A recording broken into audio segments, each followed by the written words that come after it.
Any day my AC wants to actually turn off would be just dandy. Take your time. Thank you.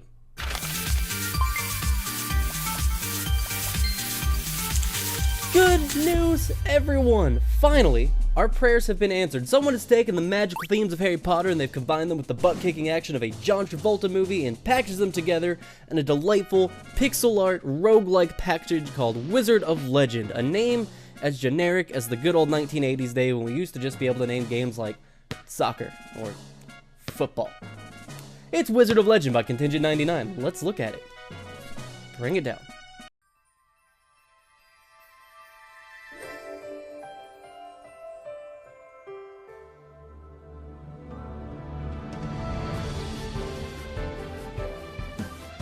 Wizard of Legend is now out on basically every console and PCs.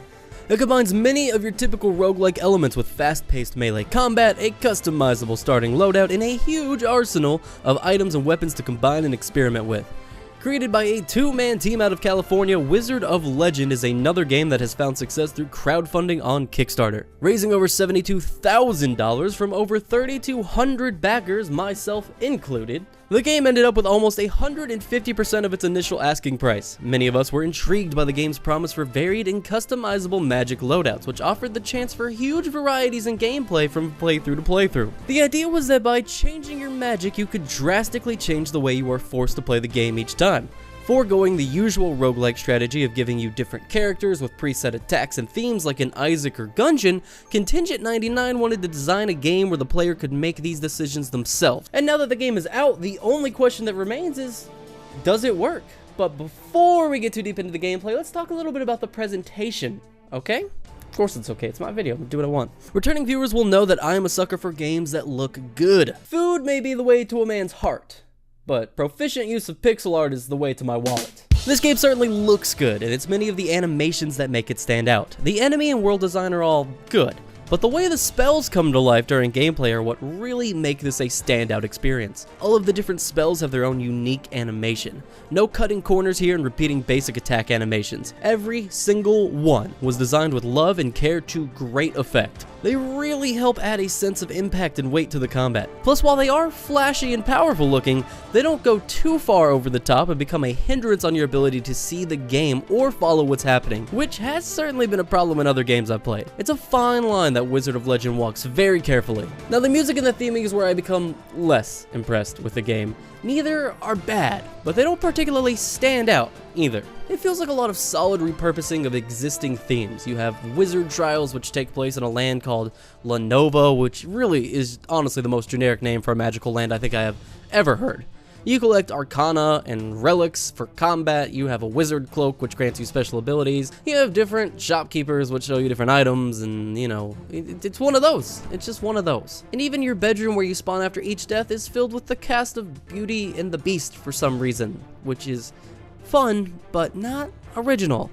In practice, all these things are fine, but none of them feel new or stand out. Luckily, however, in the gameplay itself, Wizard of Legend really does start to pull itself apart from the rest of the pack. It's clear that the developers over at Contingent 99 are huge fans of the roguelike genre, and they've managed to put together a game that combines many of the best elements from the genre while avoiding some of the more annoying tropes that hamper some of its peers. Each run you'll need to beat 3 worlds, which comprise of 2 levels and a boss battle each. These worlds can start in any random order of fire, grass, and ice, or you can pay an NPC in the courtyard to start with a certain level if you want. Before you start your run, you'll pick out your starting spells and cloak. The cloak gives you special starting abilities like extra health, defense, etc. The spells are your attacks, and each one can be swapped out and changed. You get to select a quick melee attack, a medium range attack, a heavy attack which can be a super effect when your combo meter is filled, and a dash attack. You can swap around and experiment with these in the courtyard by beating up these dummies. Your goal is to build a loadout that can link together larger and larger combos. Each floor is randomly generated and you fill out your map as you go. The goal is to defeat as many enemies as possible on the map and of course complete it finding all the secret rooms and whatnot. Roguelike stuff. It's roguelike stuff, guys. Along the way, you will find special rooms like shops, demon deals, combo test rooms, cloak upgrade rooms, and more. Most of these will take your gold, which is a single run currency, meaning when you die, you lose all of your gold. There's also magic gems, which can't be used during your run, but can be traded in between runs for permanent item purchases. So the more you play, the more you'll unlock, and the more customization options you'll have to start with. Each run you can collect a few extra spells or upgrades for spells and more runes. Your goal, like with every roguelike, is just to reach the end without dying. Health is sparse and this game is not easy. But the better you get, the more money you'll earn, and the quicker you'll be able to upgrade your character with each run. Like many other roguelikes, momentum in the early game is really essential into building a good run and getting a win.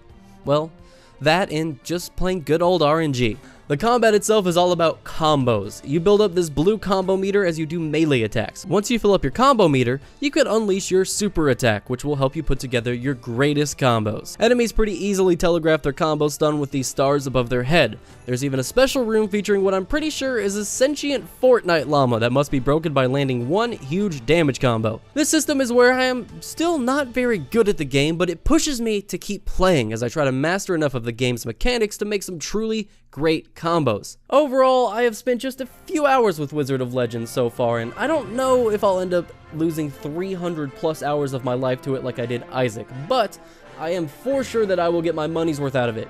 If you are a fan of roguelikes, this game is a must try, and if you're looking to try roguelikes, this game is honestly a very easy path into the genre. However, if roguelikes aren't for you, this game is not going to do anything to win you over.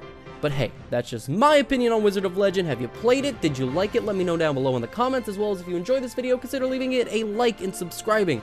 I do streams and all that. I do what everybody does. Reviews, streams, all that stuff, except it's me, and I'm cool, and I have really good hair. So, I mean, of course, that just makes me better than people. I mean, I hate to be blunt about it, but let's just talk for a second, all right?